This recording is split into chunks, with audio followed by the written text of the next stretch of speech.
今日は8月17日ということで、海浜幕張駅に来ています。エルレガーデンの T シャツを着た方が続々と ZOZO マリンスタジアムに向かって歩いていることでわかるかと思うんですが、ゲリゲリ GO サマーパーティー2023の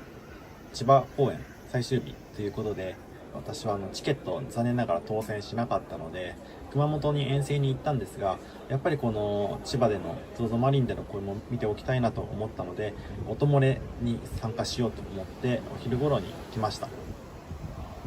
歩いて会場まで向かっているんですが、5年前のことをだんだんと思い出しますね。駅と会場とで100円でそのシャトルバスが出ていたみたいなんですが、ちょっと知らなくてですね、暑い中歩いてしまいました。で、これはですね、コインロッカーですね。熊本ではなかったんですが、出し入れ自由なコインロッカーっていうものがあって、これとは別にクロークっていうのもあったので、多くの方の荷物を預けられる場所があっていいなと思いました。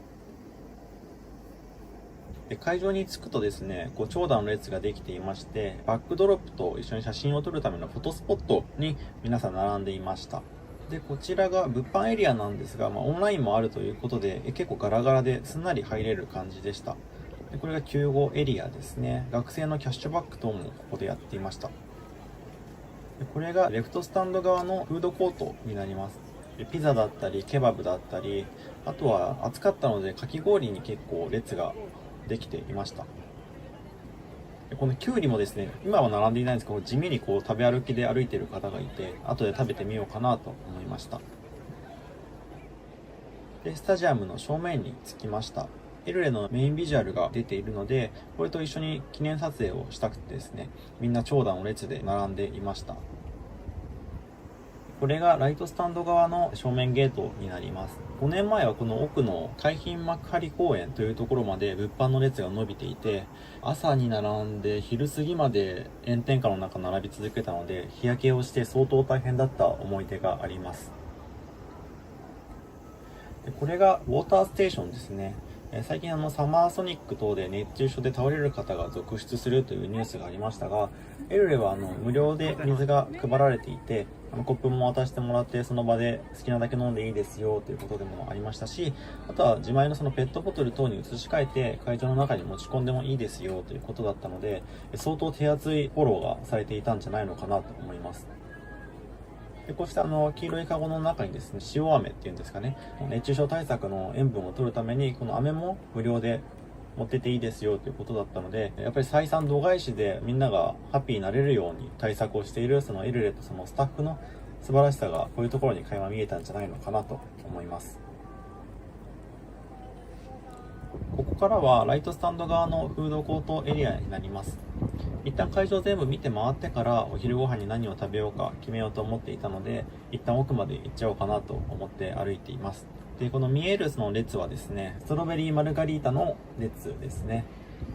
アルコールとアルコールなしの2種類が販売されていて、これはニューヨーク屋台飯のチキンオーバーライスですごく美味しそうでした。あとはたこ焼きであったり、こちら側にもかき氷が売っていたり、牛串っていうんですかね、そういうのも売っていました。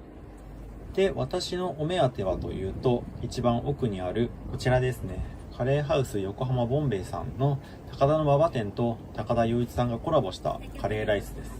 こちらの正式名称はですね、ロサンゼルスレコーディングで高田が作っていたカレーを日本で再現したけどなんか違ったので、ボンベイさんに修正してもらった美味しいカレー。ということで、めちゃくちゃ長いんですが、結構人気でですね、熊本ではかなり長蛇の列になっていたんですが、ZOZO マリンでは広くスタッフも多く取られていたので、割とスムーズにスッといただくことができました。で、やっぱりですね、カレーがあったら、ストロベリーマルガリータもいるんじゃないかということで、結構列が長く並んでいるんですが、カレーを持ったままこの列に並びまして、ストロベリーマルガリータを一緒にいただこうと思って並んでいるところですね。意外と並んではいるんですが、スタッフさんがスムーズにさばいてくれていたので、すんなりと前の方に来ることはできました。いらっしゃいませ、どうぞ。アルコールの方一つください。はい、700円です。はい、皆さんこれお分かりいただけたでしょうか。お財布の中にですね、ブブさんのピックが入っていたんですね。やっぱりもったいなくて使えないので、こうやってお財布の中に入れています。300円のお返しです。はい。気をつけてます。はい、すいません、はい、ありがとうございます。はい、無事買えました。これ今ちょっとカレーとストロベリーマルガリータを持って iPhone を持ってお財布を持って、移動しているところですね。で一旦こう床に置かせていただいて、いい感じですね。ちょっと向きがいい感じですね。でうろうろしてようやくそのベンチ一人座れるところを見つけたので小休憩しているところですね。でこれシールまでついているのでこのカップかなりいいなと思います。一口飲んでカレーもいただいています。やっぱりこの炎天下の中で食べるからこそ美味しいみたいな、美味しさが増すみたいなところはやっぱあるんじゃないのかなと思いました。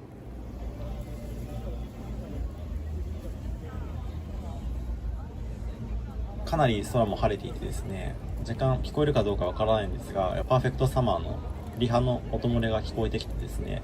やっぱりこのチケットがないとはいえ見に来てよかったなと思いました。これはですね、正面のメインビジュアルの横に、関係各所からお花が届いていました。グレイさんだったり、ハイドさんだったり、池部楽器店だったり、いろんなところからお花が来ていたので、これも一つの見どころだったんじゃないのかなと思います。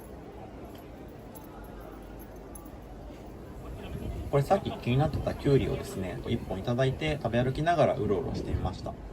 だんだん日が暮れて会場時間が近づくにつれて人が増えてきましたね。ちなみに今日はですね、ドクター・マーチンとリック・オーエンスのコラボシューズを履いています。これ本来は黒の紐がついているシューズなんですが、私はよりリック・オーエンスっぽくなるように、ベージュの紐に取り替えて履いています。で、パンツもですね、リック・オーエンスのポッズというモデルのショートパンツを履いていて、なんで今日この服装にしているのかというと、ウブさんが以前雑誌のインタビューでスタイリストさんが持ってきた服ではあると思うんですが、リック・オーエンスのパンツだったり、このリック・オーエンスのシューズを履いていたので、それに合わせて自分もたまたま同じものを持っていたので、音漏れ勢なので、そんなに服装も気にしなくていいかなということで、これを履いてきました。トップスはもちろんエルレガーデンの、サマーパーティー用のグッズ、バンド T を着ているんですが、足元はこれでいいかなと思って朝選んで履いてきました。で、何をしているのかというと、これピザの列に並んでいる最中でちょっと時間があったので、今日はこういう服着てるよということで撮ってみました。で、会場時間が近いということもあっても相当人が増えてきましたね。で、ピザなんですが、これちゃんと窯焼きで焼いているんですね。これすごいなと思いました。はい、無事に買ってこれました。一緒にビールも頼んでね、エルレガーデンといえばピザも重要なアイテムだと思うので、これ後々のちょっと伏線として覚えておいていただきたいと思いますね。で、これ iPhone を片手にこう食べようと思ったんですが、チーズが全部ずり落ちてしまってですね、あまりないと思うんですが、箸でピザを食べるという経験をしました。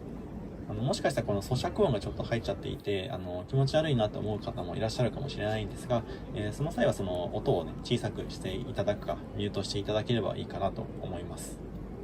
で、このお皿等についているなんか黒っぽいのは汚れとかではなくてですね、床で食べているからあれなんですが、汚れとかではなくてですね、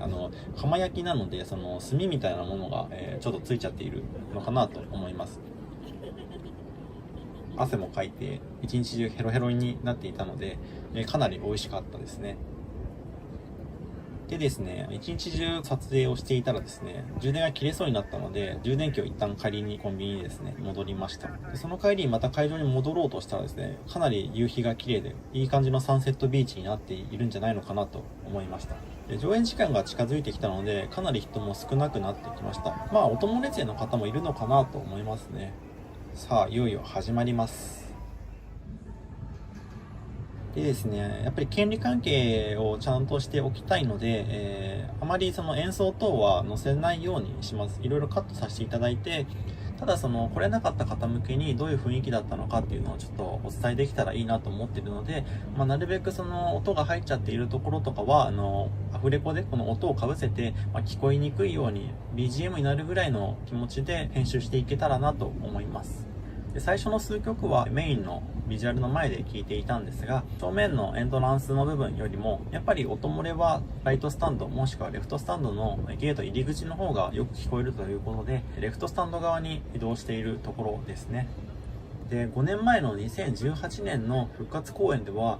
奇跡的に私ZOZO マリンでの公演当選しまして、中で見ることができたので、前回音漏れ勢の方たちがどれぐらいいらっしゃったのかっていうのはわからないんですが、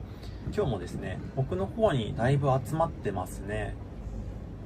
どれぐらいその音漏れ勢の方がいるのかなと思っていたんですが、意外と多くてですね、やっぱりですね、全国5公演もあるということで、それなりに行ける方は多かったのかなと思うんですが、それでも東京や千葉では首都圏ということもあって行けない人がたくさんいたんだなということが、この音漏れ勢の方たちを見るだけでもわかるのかなと思います。で、逆にですね、公演中はフォトスポットがガラガラになっていたので、バックドロップの前で写真が撮り放題という状況になっていました。でですね、時間が経つにつれてやっぱり音漏れ勢の方も仕事終わりに遅れてくる方もいらっしゃったと思うんですが、かなり人が増えてきました。で、こうしてみんなで手拍子をして盛り上がっていたので、かなり音漏れだけでも楽しかったんじゃないのかなと思います。やっぱりですね、自分以外にも多くの方がこうして音漏れに来て楽しんでいらっしゃる姿を見ると、こっちも同じエルレガーデン好きとしてワクワクするので、来てよかったなと改めて思いましたね。やっぱりエルレの夏といえばこの曲かなというので、カップリング曲にしてはかなり有名というか、ファンが大好きな曲ですね。で、この曲もですね、もしかしたらイントロだけでわかる方もいらっしゃると思うんですが、エルレガーデンファンとしては、とても大事な意味を持つ特別な思い入れのある曲だと思うので、音漏れ勢の方もこうしてかなり盛り上がっていました。やっぱりサラマンダーでは結構みんながバチクソに盛り上がっていましたね。私も楽しくなってしまって跳ねていたので、映像がかなり乱れているところもあるのかなと思うんですが、ちょっとご了承ください。でですね、先ほどピザを食べている時にこの後の伏線があるとお話ししたかと思うんですが、この曲だけはちょっとあるシーンを映させていただきたいなと思います。ファンだったらわかる有名なシーンだと思うんですが、ちょっとご清聴ください。はい。ということで、これだけなんですけど、逆に昔からのファンであったら、これだけは言っておきたいワンフレーズなのかなと思いますね。他にも、メイクアウィッシュでみんなで一緒に合唱するみたいなシーンもありましたし、新婦の方からは、チーズケーキファクトリーでみんなで一緒にティダラバダするみたいなところもありましたし、その MC だったり、会場の盛り上がり方だったり、微妙なニュアンスみたいなものは、あの場所にいた人だからこそ味わえた空気感みたいなものがあって、それでもね、せっかくこれを見てくれたりしている方はどうしても事情があって会場に来れなかった方が大勢いると思うので、会場の盛り上がり方だったり持っていた雰囲気の片鱗だけでも動画を通して感じ取っていただけたらいいのかなと思います。で、5年前はですね、中で見ていた時に、アンコールが終わって、それと同時ぐらいのイメージですけど、当時の興奮具合とかもあって、はっきりとは定かではないんですが、曲が終わって、その直後に花火が打ち上がったんですね。で、それに目を奪われているうちに、細見さんたちはいなくなっていて、夏の終わりに花火をみんなで見て、空を見上げて、それで綺麗に終わっていったっていう、すごくいい思い出として残っているので、今回も花火が来るんじゃないのかなと思って待ち構えていました。で、そしたらですね、やっぱり案の定花火が打ち上げられて無事に見ることができたので、動画でもですね、一番最初の一発目から、最後まで綺麗に撮ることができたので、それをみんなに見てもらって、この動画を終わっていこうかなと思います。では結構長い動画だったかなと思うんですが、ここまで見てくださってありがとうございました。またどこかの会場でお会いできたらいいかなと思います。では。